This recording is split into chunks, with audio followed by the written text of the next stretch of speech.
آج آپ کے سامنے 3 احادیث رسول صلی اللہ علیہ وآلہ وسلم مختصر تشریح کے ساتھ رکھنا چاہوں گا،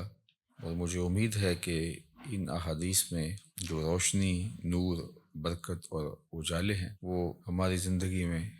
بہت ساری تبدیلیوں کا سبب اور بہت ساری پریشانیوں کو مٹانے کا ذریعہ اور سرور باطن کا ایک بہت بڑا سبب و ذریعہ ہوگا۔ حضرت عبید اللہ بن محسن الانصاری رضی اللہ تعالی عنہ فرماتے ہیں کہ اللہ کے محبوب علیہ السلام نے ارشاد فرمایا، من اصبح منکم آمنا فی سربہ، جس نے صبح اس حال میں کی کہ وہ بالکل امن میں تھا،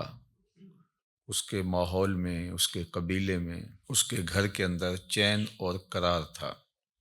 کوئی ناگہانی آفت نہیں تھی،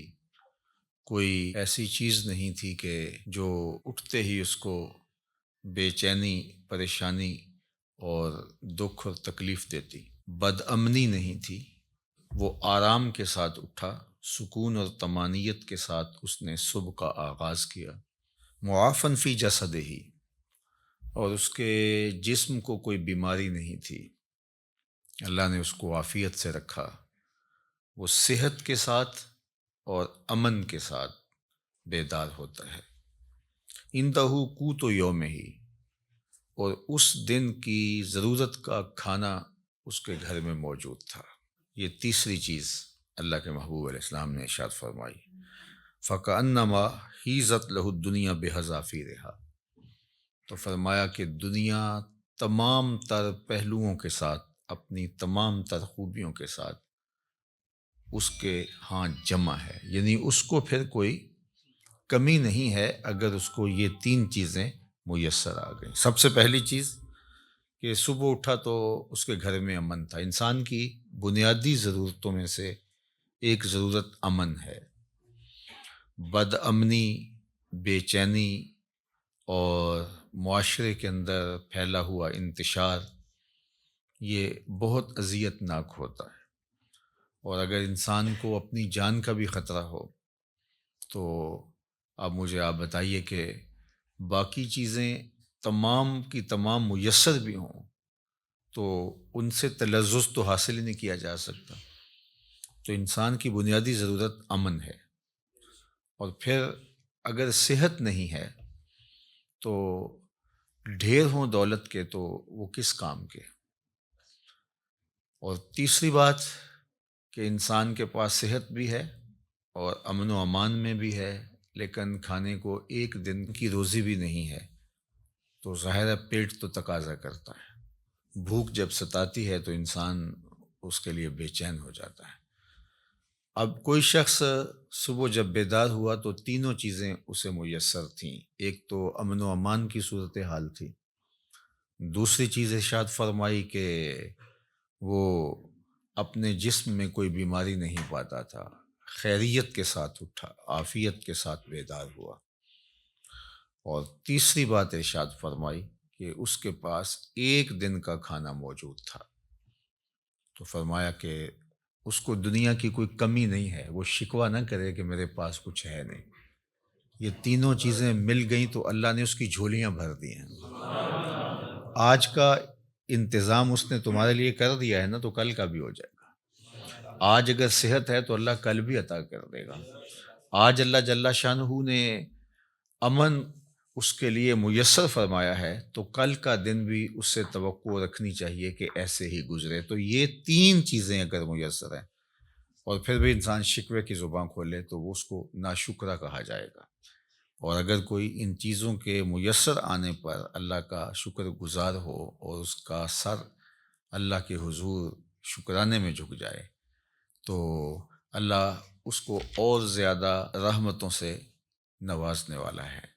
تو یہ ایک تو اس حدیث میں ہمیں توکل سکھایا گیا، اللہ تعالیٰ جل شانہ پر راضی رہنے کا سبق دیا گیا، خام خواہ ہمیں واویلا کرنے سے منع کیا گیا۔ آپ اپنی سہولت، اپنی طاقت کے مطابق رزق کمانے کے اندر مشغول رہ سکتے ہیں، لیکن اپنے آپ کو اتنا تھکا لینا اس کے لیے کہ زندگی ہی تلخ ہو جائے، یہ کوئی دانش مندی نہیں ہے۔ آج کی تاریخ میں جو ہمارے ساتھ جڑی ہوئی ضرورتیں ہیں، ان میں سے بہت ساری ضرورتیں ایسی ہیں کہ جو خود ساختہ ہیں۔ وہ ہماری ذاتی طور پہ خود ساختہ جڑی ہوئی چیزیں ہیں، یا معاشرت نے خود ساختہ چیزوں کا اتنا بوجھ ہمارے اوپر لاد دیا ہے کہ وہ ہمیں کرنا پڑ رہا ہے۔ اگر معاشرہ اللہ کے رسول صلی اللہ علیہ وآلہ وسلم کے بتائے ہوئے طریق کے مطابق سادگی اختیار کرتا ہے اور میانہ روی کے ساتھ وہ زندگی بسر کرتا ہے، تو ان حالات کے اندر بھی زندگی تلخ نہیں ہے۔ لیکن چونکہ ہم دیکھتے ہیں دوسروں کو اور ان کی دولت، ان کا مال، ان کو میسر نعمتوں کے ساتھ اپنا موازنہ کرتے ہیں، اور پھر اپنے آپ کو خام خواہ تھکانے لگ جاتے ہیں اور ایک اذیت میں مبتلا ہو جاتے ہیں۔ تو فرمایا کہ جس کو اس حال میں صبح ملی کہ وہ امن و امان میں تھا، اس کے جسم کو کوئی بیماری نہیں تھی، اور اس کے پاس اس دن کا کھانا موجود تھا، تو اللہ تعالیٰ نے گویا اس کو دنیا کی ساری نعمتیں عطا کر دی ہیں۔ یہ نصیب ہو گیا تو وہ اللہ کا شکر بجا لائے۔ حضرت عبداللہ بن عمر بن عاص رضی اللہ تعالیٰ عنہ سے مروی ایک روایت جو امام مسلم نے اپنی سند کے ساتھ روایت فرمائی ہے کہ ان رسول اللہ صلی اللہ علیہ وآلہ وسلم قال، اللہ کے محبوب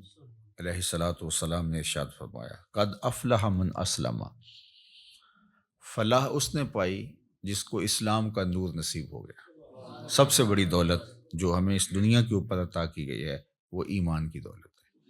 اور سب سے بڑی دولت جو ہمیں آخرت میں عطا کی جائے گی وہ دیدار الہی ہے۔ جو اس دنیا میں اسلام سے، ایمان سے محروم رہا تو وہ حقیقی محروم ہے۔ ہوا میں اڑے، چرخ پہ جھولے، دنیا کی ساری مال و دولت کا مالک بن جائے اور عالی منصبوں کے اوپر فائز المرام رہے،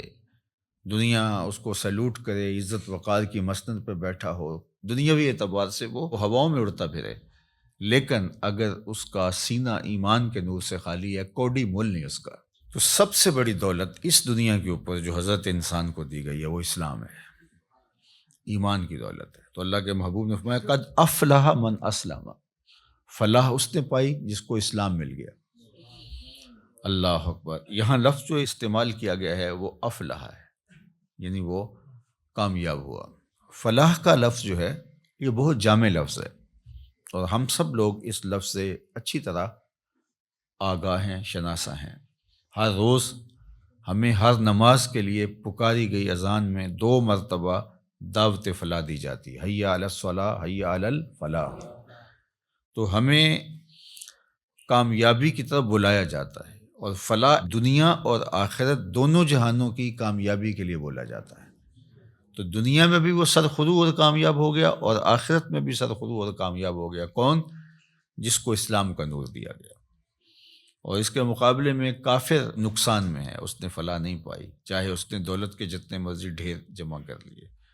تو وہ خسران میں ہے، فلاح میں نہیں ہے۔ وَقَانَ رِزْقُهُ كَفَافًا، ایک تو اس کو اسلام ملا، اور دوسرا اس کے پاس گزارے کا رزق میسر تھا، اس کی ضرورت اس سے پوری ہو رہی تھی، وہ فاقوں سے مر نہیں رہا تھا، اس کی ضرورتیں پوری ہو رہی تھی، اس کا بدن برہنہ نہیں تھا، بدن ڈھانپنے کے لیے کپڑے میسر تھے، پرانے سے ہی، بہت مہنگے نہیں، واجبی سے ہی صحیح، اس کو جو ضروریات زندگی ہے وہ میسر ہیں، اور گزارے کا رزق اللہ تعالیٰ نے اس کو عطا کر دیا ہے۔ یہ 2 چیزیں ہوں، اسلام کی دولت اور گزارے کا رزق۔ اب تیسری بات کیا فرمائی؟ وَقَنَّعَهُ اللَّهُ بِمَا آتَاهُ، اللہ جل شانہ نے اس کو یہ جو عطا کیا ہے اس پر وہ مطمئن ہے، اور اس پر وہ قناعت کرتا ہے، اس پر وہ راضی ہے کہ مالک تو نے مجھے جس حال میں رکھا ہے میں واہ واہ خوش ہوں اس پر۔ اللہ اکبر۔ تو ایسا شخص کامیاب ہو گیا، یعنی ایمان کا نور نصیب ہے، اسلام کی دولت میسر ہے، اور ضرورت کی روزی اس کو نصیب ہو جاتی ہے، اور اس پر وہ راضی بھی ہے، اس پر وہ قانع بھی ہے، خوش ہے کہ مالک میں تیری تقسیم پہ راضی ہوں۔ اللہ سے زیادہ کی اگر وہ طلب کرے اور کوشش اور سعی کرے تو شریعت اس سے بھی نہیں روکتی، لیکن جتنا اس نے عطا کر رکھا اس پہ بھی تو راضی رہے، اس پہ بھی تو خوش رہے۔ اگر نہیں خوش رہے گا تو کیا کرے گا؟ اللہ نے تو جو مقسوم اس کے لیے کیا ہے، جو لکھا ہے وہی ملے گا اس کو، تو اب وہ الٹی چھلانگے بھی لگائے تو کچھ نہیں کر سکتا۔ تو وہ کوشش کرے، اللہ سے دعا مانگے، اس کی ضرورتیں بڑھ رہی ہیں تو وہ کہے مالک میری ضرورتیں بڑھ رہی ہیں تو مجھے اس کے لیے اپنی جناب سے رزق بھی وسیع عطا کر دے، تو اس میں کوئی حرج نہیں ہے۔ اس کے لیے اپنے کام کو، کاروبار کو پھیلانے کی سعی کرے، کوشش کرے، لیکن اپنے اوپر مسلط نہ کر لے۔ یہ اس کے ذہن، دل، دماغ میں ہونا چاہیے کہ مالک جہاں تو مجھے رکھے گا میں رہوں گا وہاں راضی، لیکن تو کرم کر کے مجھے اور زیادہ عطا کر دے۔ تو پھر وہ جس حالت میں ہے اس حالت میں بھی خوشی کے ساتھ زندگی بسر کر رہا ہوگا، اور اللہ اس کی حالت اگر بہتر فرما دے تو اس میں بھی اس کو خوشی اور شکر کی کیفیت نصیب ہوگی۔ اور اگر وہ قناعت کا نور نہیں پائے گا تو وہ جس حالت میں ہے اس حالت کے اندر بھی وہ دکھی، پریشان، ہر وقت ٹینشن میں ہوگا۔ اور اگر اس کو زیادہ بھی عطا کر دیا گیا تو یہ جو بیماری اس کو لگ گئی، ناشکری کی، ہر وقت عدم اطمینان کی، وہ آگے چلا گیا، میں بہت پیچھے رہ گیا ہوں، تو آگے تو بہت سارے لوگ ہیں، تو وہ کبھی بھی اس مرض سے چھٹکارا نہیں پا سکے گا۔ وہ کروڑ پتی بھی ہو جائے گا، ارب پتی بھی ہو جائے گا، لیکن اس کے نفس کی کمینگی ختم نہیں ہوگی۔ تو نفس کی کمینگی یہ انسان کو توڑ کے رکھ دیتی ہے۔ حضرت فضالہ بن عبید الانصاری رضی اللہ تعالیٰ عنہ فرماتے ہیں کہ انہ سمع رسول اللہ صلی اللہ علیہ وآلہ وسلم یقول، میں نے حضور علیہ الصلوۃ والسلام کو فرماتے ہوئے سنا تھا، طوبی لمن ہدی الی الاسلام، جس کو ہدایت اسلام نصیب ہوئی اس کو مبارک ہو۔ ایک تو طوبہ سے حضور نے مبارک دی، اور شارحین نے لکھا ہے کہ طوبہ جنت کا درخت بھی ہے، تو حضور نے فرمایا اس کو جنت کا وہ درخت نصیب ہوگا۔ اور جنت کا درخت کوئی ان درختوں کی طرح تھوڑا ہے کہ ایک جگہ پہ ہو اور تھوڑا سا سایہ ہو۔ جنت کے درختوں کے اتنے لمبے اور گھنے سائے ہیں کہ سواری کے اوپر بیٹھ کے کوئی چلے 500 سال تک چلتا رہے تو سایہ ختم نہ ہو۔ تو جس کو جنت میں ایک درخت بھی مل گیا تو اس کو جاگیریں مل گئیں، اللہ اکبر، اور جس کو پھر باغات ملیں گے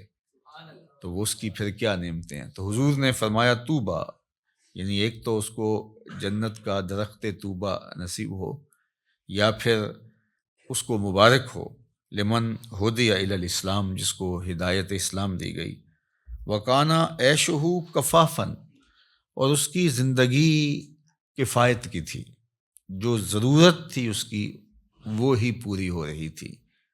بس گزارا ہو رہا تھا، محتاج نہیں ہوا تھا، کسی کے آگے ہاتھ پھیلانے کی نوبت نہیں آئی تھی، لیکن بہت زیادہ بھی نہیں تھا، بس گزر اوقات ہو رہی تھی۔ وَقَنَّعَ،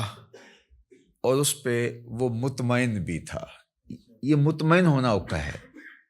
چونکہ جس حالت میں وہ رکھے اس حالت میں تو رہنا پڑے گا ہی، وہ کیا کرے گا، لیکن اس حالت میں رہ کے اس پر مطمئن ہونا، اصل یہ وہ چیز ہے کہ بندہ کہے کہ مالک میں تیرے اوپر راضی ہوں۔ اور اگر کوئی بندہ اللہ کی اس تقسیم پہ، اس کے دیے گئے پہ راضی ہو جاتا ہے تو اللہ کے محبوب کا ایک اور فرمان ہے جو سیدنا علی المرتضیٰ رضی اللہ تعالیٰ عنہ سے مروی ہے کہ جو اللہ کے دیے گئے تھوڑے رزق پہ راضی ہو گیا، اللہ کے محبوب فرماتے ہیں اللہ اس کے تھوڑے عملوں پہ راضی ہو جائے گا، کہ بندے تجھے ضرورت بھی تھی اور پھر بھی تو میرے دیے پہ راضی ہو گیا، تھوڑے پہ راضی ہو گیا۔ دیکھو اللہ کے ہاں کیا کمی ہے، تھوڑا دے دے یا زیادہ دے دے، لیکن اگر وہ تھوڑا دیتا ہے تو وہی جانتا ہے کیوں دیتا ہے، اور اگر وہ زیادہ دیتا ہے تو وہی جانتا ہے کیوں دیتا ہے۔ بعض اوقات ایسے لوگوں کو اتنا فراواں مال دیا ہوتا ہے کہ بندہ کہتا ہے کہ یار اس کو اتنا مال ہو، اس کو پتہ بھی نہیں ہوتا، نہ اس کے پاس کوئی فہم ہوتا ہے، نہ اس نے کوئی منصوبہ بندی ہوتی ہے، تو وہ جس طرح چھت پھاڑ کے دینے والا معاملہ ہوتا ہے، اور بڑے بڑے ملازمین اس کے آگے پیچھے ہو رہے ہوتے ہیں، وہ کسی کام کا آدمی نہیں ہوتا۔ میاں صاحب نے کہا تھا بے وقوفاں دے نوکر ویکھے، دانش مند سیانے، تو بڑی دولت دے دیتا ہے، اور بعض بہت پڑھے لکھے سمجھدار معاملہ فہم لیکن بیچارے بمشکل اپنا گھر چلا رہے ہوتے ہیں۔ اب یہ اس کی تقسیم ہے۔ ہاں اگر قناعت مل گئی، شکر گزاری کا جذبہ مل گیا، وہ جس کو زیادہ دیا اس کو بھی اور جس کو کم ملا اس کو بھی، تو پھر اللہ کی طرف سے کامیابی ہے، وہ پھر فالح ہے۔ چونکہ اگر وہ یہ جذبہ دے دے تو پھر گزارے کے رزق پر بھی قناعت، اللہ پہ راضی رہنے کا جذبہ اور توفیق بہت بڑی سعادت ہے۔ اور اگر یہ نور نصیب نہ ہو قناعت کا اور اللہ پہ راضی رہنے کا، تو پھر کروڑوں اربوں کے باوجود بھی انسان ناشکرا ہی رہتا ہے۔ وہ کہتا ہے نہیں بس چل ہی نہیں رہا جی، آج کل ہیں ہی بہت مشکلات۔ میں ایک دفعہ ایک سفر پہ تھا تو ایک شخص مجھے ملا، کوئی تقریب تھی، اس کے بعد مصافحہ کرتے ہوئے تو جس طرح ایک روٹین کے ساتھ کیا حال ہے کیسے ہیں، تو اس کے کپڑے کچھ پھٹے ہوئے تھے، لوگ مل رہے تھے تو میں ہر ایک سے پوچھ رہا تھا کیسے ہیں جناب، کیسی طبیعت ہے۔ تو میں نے جب اس سے پوچھا تو اس نے کہا اللہ کا بڑا کرم ہے۔ جب ہاتھ اٹھایا تو یہاں سے اس کی قمیض پھٹی تھی، لٹک رہی تھی۔ تو اس کے اس انداز سے میں رک گیا اور میں اس کو کہا کہ آپ مجھے دوبارہ ملیے گا، جب لوگوں سے ملاقات ہوگی تو پھر میں نے کہا اور سنائیں کیسے ہیں، تو کیا کر رہے ہیں؟ تو وہ کہنے لگا کہ میرے پاس 6 کنال زمین ہے، اس میں تھوڑی سی کاشت کر لیتا ہوں، اور اس زمین سے میں نے 10 مرلے جگہ مسجد کے لیے وقف کی ہے اور میں خود مسجد بنا رہا ہوں، بس آپ دعا کریں کہ اللہ کا گھر بن جائے۔ وہ تھوڑا تھوڑا کماتا ہوں، کچھ بچوں کو دیتا ہوں اور کوئی بچتا ہے، اور کوئی اور بھی اگر تعاون کرتے تو اس کی مہربانی، ورنہ میرا عزم ہے کہ اس کو بنانا ہے۔ تو وہ کوئی عالی شان دنیاوی اعتبار سے تو نہیں بنے گی، لیکن جیسے بھی تو میری بس آرزو ہے کہ میں زندگی میں مسجد کو مکمل ہوتا دیکھ لوں بس۔ اب اس نے ہاتھ کھڑا کیا تو یہاں سے پھٹی ہوئی قمیض لٹک رہی تھی، لیکن ایسے ہاتھ اس کا اللہ کا شکر ہے۔ میں کہتا ہوں یہ شہنشاہوں کو بھی نصیب نہیں ہے، جو چین کی نیند اس سے آتی ہوگی کسی اور کو آ سکتی ہے۔ تو اللہ پہ اگر آپ راضی رہنا سیکھ جائیں تو پھر جس حالت میں ہوں گے تو اللہ آپ سے راضی ہو جائے گا، اور اگر نہیں سیکھیں گے تو اربوں خربوں کے بعد بھی وہ بعض کروڑ پتی ارب پتی ان سے رواجن ہی پوچھتے ہیں جناب کیسے حال ہے، وہ کہتے ہیں چل ہی رہا ہے، اور وہ کہتے ہیں اللہ کا فضل ہے۔ تو اس کے چہرے کے اوپر پھیلی ہوئی خوشی، اس کی جو باڈی لینگویج ہے وہ بتا رہی ہے کہ یہ شخص کتنا خوش ہے اپنے رب پہ، اور دوسرے کی باڈی لینگویج بتا رہی ہے کہ یہ کروڑوں اربوں کمانے کے باوجود، حالانکہ جب مہنگائی ہوتی ہے حالات تلخ ہوتے ہیں تو ان لوگوں کی اور چاندی ہو جاتی ہے، لیکن وہ کہتا ہے بس چل ہی رہا ہے، یعنی اس کی آواز ہی نکلی چل ہی رہا ہے۔ تو اس لیے اللہ پہ راضی رہنے کا مزاج پیدا کریں۔ اس نے یہ تھوڑا کیا کہ ہمیں زندگی دے دی، اس کا یہ تھوڑا کرم ہے کہ اس نے ہمیں صحت عطا فرمائی، اس کا یہ کتنا کرم ہے کہ اس نے ہمیں اسلام کا نور اور جمال عطا کیا۔ باقی ہماری ضرورتیں تو پوری ہو رہی ہیں، ہمارے اوپر تو اس کا کرم می کی طرح برس رہا ہے، یہ تو ہمارے مطالبے زیادہ ہیں، ہماری خواہشیں بڑھ گئی ہیں، اس لیے ہم پریشان ہو جاتے ہیں، ہم دائیں بائیں دیکھتے ہیں۔ دیکھیے جو جانور ہیں ان کو جتنا دانہ چاہیے ہوتا ہے، جتنا چارہ چاہیے ہوتا ہے، یا گوشت خور جانور ہیں ان کو جتنا چاہیے ہوتا ہے روز اتنا لیتے ہیں اور مطمئن، اور اپنی کچھار میں، اپنے گھونسلے میں، اپنے گھر میں چلے جاتے ہیں، بات ختم۔ انسان کے لیے مسئلہ یہ ہے کہ یہ جمع کرنے کے چکر کے اندر پریشان ہو گیا ہے۔ دنیا کے اوپر صرف 2 مخلوقیں ایسی ہیں جو رزق جمع کرتی ہیں، ایک انسان، دوسری چیونٹی۔ اس کے علاوہ جتنی بھی مخلوقیں ہیں، چاہے وہ پانی کی ہیں، وہ مخلوقیں خشکی کی ہیں، ہواؤں میں اڑنے والی ہیں، کوئی اپنا رزق جمع نہیں کرتا۔ ہم کتنا کھاتے ہوں گے، لیکن یہ ہاتھی کتنا روز کھاتا ہے؟ بڑی مچھلیاں، وہیل مچھلیاں ہیں، یہ اتنا کھاتی ہیں ٹنوں کے حساب سے، اور اللہ اس پانی میں ان کے لیے وہ میسر فرما رہا ہوتا ہے۔ یہ ہنس پرندہ جو ہے یہ خالص سچے موتی کھاتا ہے، اور دنیا کے اندر لاکھوں کروڑوں ہنس پائے جاتے ہیں، اور اللہ روزانہ پیٹ بھرنے کے لیے ہر ایک کو سچے موتی فراہم فرماتا ہے۔ تو ہم تو خام خواہ پریشان ہو گئے۔ ہاں ہمیں سعی کرنے کا کہا گیا ہے، محنت کرنے، وہ پرندہ بھی اڑ کے جاتا ہے، شیر بھی اپنی کچھار سے نکل کے شکار کرتا ہے، سائی وہ بھی کرتا ہے۔ تو اللہ جل شانہ ہمیں قناعت کا نور عطا فرمائے، اور اس نے ہمیں جس حالت میں رکھا ہے اس میں کامل مکمل اطمینان عطا کرے، ہماری ضرورتوں کو اپنے فضل سے پورا فرمائے، اور اس معاشرے کے اندر جس طرح معاشرتی نظم بن گیا ہے تو ہماری کچھ مجبوریاں ہیں، کسی نے بیٹیوں کی شادیاں کرنی ہیں تو ظاہر ہے کہ وہ چاہے بھی کہ میں بالکل سادگی سے کروں، لیکن ادھر سے مطالبے اور بہت کچھ ہیں، ہم اچھی طرح اس کو سمجھتے ہیں، تو اللہ اپنے کرم سے ہمارے لیے آسانیاں پیدا کرتے ہیں۔ لیکن جو بات کہنے کی ہے وہ یہ ہے کہ اگر یہ ساری ضرورتیں ہمارے ساتھ جڑی ہوئی ہیں اس معاشرت میں رہنے کی وجہ سے، تو وہ پورا کرنے کی کوشش ضرور کریں، لیکن اس دل کو قناعت سے خالی نہ ہونے دیں۔ اللہ سے جو اطمینان ہے اس کو کبھی ضائع نہ ہونے دیں۔ باقی یہ اگر ضرورتیں بڑھ گئی ہیں تو یہ معاشرے نے بڑھائی ہیں، ہماری ضرورتیں وہ پوری کر رہا ہے، اور ہم جو کہتے ہیں ہم پیچھے رہ گئے تو ہم کچھ لوگوں کو آگے دیکھ کے کہہ رہے ہیں کہ ہم پیچھے رہ گئے، ورنہ ہماری ضرورتیں وہ پوری کر رہا ہے۔ اور اس پر اللہ کے محبوب علیہ الصلوۃ والسلام نے ایک بڑی خوبصورت ایک بات ارشاد فرمائی، انظروا الی من هو اسفل منکم، فرمایا اپنے نیچے دیکھو، نیچے دیکھنا شروع کر دو گے تم سکون میں آ جاؤ گے، اور جب آپ اوپر دیکھو گے تو آپ جہاں بھی چلے جاؤ گے تو کوئی اور اوپر ہوگا، تو اس کو دیکھو گے تو آپ کہو گے کہ میں پیچھے رہ گیا ہوں۔ حتیٰ کہ وہ جو دنیا کے ٹاپ 10 لوگ ہوتے ہیں، دنیا کے 10 امیر ترین لوگ، تو وہ بھی